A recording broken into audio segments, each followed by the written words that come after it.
मध्य प्रदेश में जहां पर किसानों के द्वारा लहसुन प्याज के भाव नहीं मिलने के कारण जो नदी नालों में फेंका जा रहा है, उसी का एक नजारा देखा जा सकता है कि इंदौर के कलेक्टर ऑफिस पर यहाँ युवा किसान संगठन के लोग आए हैं, जहाँ पे इन्होंने रास्ते में यहाँ पे लहसुन फेंक कर इन्होंने यहाँ पे प्रदर्शन करा और एक ज्ञापन भी दिया है।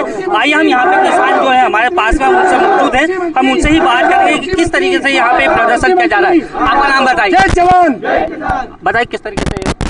आज हम सब लोग किसान बचाओ यात्रा के माध्यम से यहाँ पर आए हैं और हम प्रदेश की जो राज्य सरकार है उसको और हमारे देश की जो केंद्र सरकार है, दुर्भाग्य की बात है कि हमारे जो कमल पटेल साहब है वो भी निष्क्रिय है और केंद्र सरकार में जो आने वाले कृषि मंत्री नरेंद्र सिंह तोमर जो हमारे मध्य प्रदेश से आते हैं, उनके होने के बाद में भी मध्य प्रदेश के किसानों की सुध नहीं ली जा रही है और मध्य प्रदेश के किसान को सड़कों पर आने के लिए मजबूर किया गया है।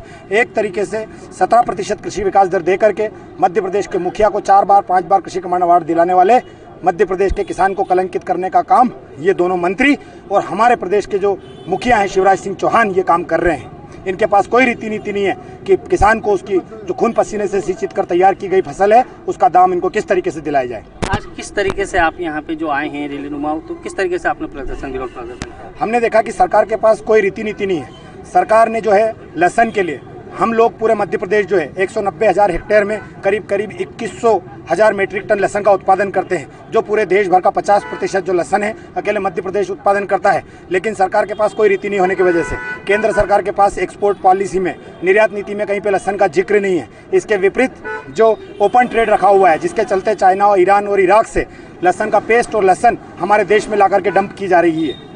साथ ही साथ यहाँ के अगर शॉपिंग मॉल में भी देखा जाएगा तो 80 रुपये किलो में यहाँ पे लहसुन बेची जा रही है और गार्लिक पेस्ट जो है 25,000 रुपये क्विंटल के हिसाब से 250 रुपये का 100 ग्राम इस तरीके से खुलेआम बेचा जा रहा है। और लहसुन जो किसान ने जो उत्पाद की है वो उनको घरों में खराब हो रही है। अभी पुनः 1 महीने के अंदर अंदर वापस से लहसुन लगाने का समय आ गया है, लेकिन पिछली फसल ही किसानों के पास घर में पड़ी हुई है और ख़राब हो रही है। तो हम इस यात्रा के माध्यम से सरकार को आगाह करने के लिए आए हैं, चेताने के लिए आए हैं कि आप सुध लो और इसके ऊपर कोई भी प्लान बना करके किसान की फसल को भावांतर योजना के माध्यम से या समर्थन मूल्य के माध्यम से तुरंत खरीदना सुनिश्चित करें।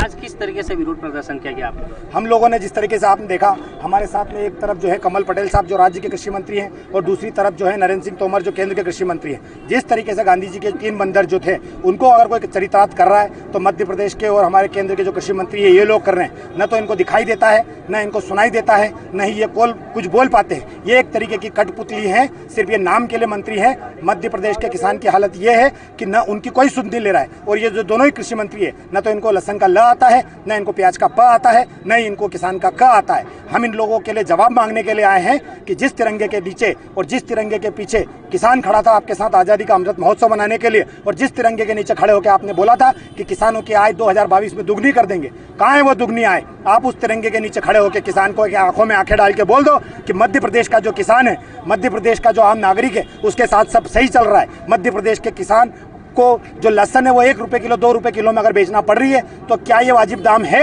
हम ये आपके माध्यम से प्रदेश के कृषि मंत्री और देश के कृषि मंत्री से ये सवाल करने के लिए आज आए हैं।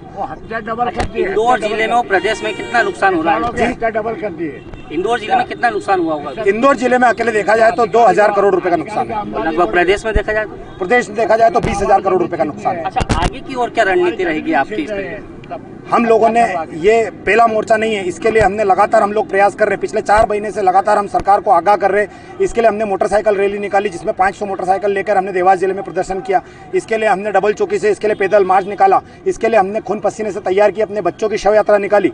अब हम लोग ये किसान बचाओ यात्रा यहाँ लेकर के आए हैं और सरकार ने अगर अभी भी नहीं जागे तो हम लोग इसके लिए राजभवन का घेराव करेंगे और अगर सरकार ने उसके बाद में भी नहीं जागे तो इसके गंभीर परिणाम आगामी आने वाले 2023 के जो विधानसभा चुनाव है उसमें उनको देखने को मिलेंगे। तो ये थे हमारे साथ में युवा किसान संगठन के लोग, जिनका साफ तौर पर कहना है कि जिस तरीके से उनका विरोध प्रदर्शन किया जा रहा है और आगे उनकी चेतावनी नहीं, उनका कहना नहीं माना जाता है, तो उनके द्वारा चेतावनी राज्य भवन को घेरने के साथ साथ ही आगे उग्र आंदोलन करने की चेतावनी भी दे रहे हैं। Firoz Khan, ABP news, Indore.